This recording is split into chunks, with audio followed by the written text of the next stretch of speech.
Dengan raut wajah kecewa, mantan narapidana di Palembang melaporkan istrinya ke Polrestabes Palembang terkait dugaan perselingkuhan. Pelapor HN mengaku istrinya DL berselingkuh selama ia menjalani hukuman di Lapas Riau selama 2 tahun 3 bulan atas kasus pencurian besi. Kecurigaan pelapor terungkap setelah ia bebas dan diberitahu oleh keluarganya. Dari perselingkuhan tersebut, pelapor juga mengetahui bahwa istrinya memiliki seorang anak. Jadi bayi itu kemana sekarang? Bayi itu dijual kan? Anak itu jual, Pak? Dijual, Pak. Jual, tahu Pak, jual di mana itu, Pak?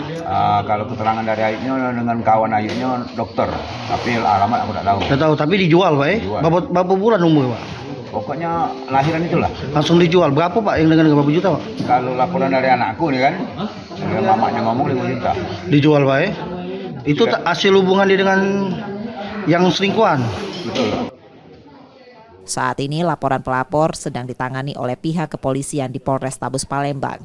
Yudi Kiswanto, Kompas TV, Palembang, Sumatera Selatan.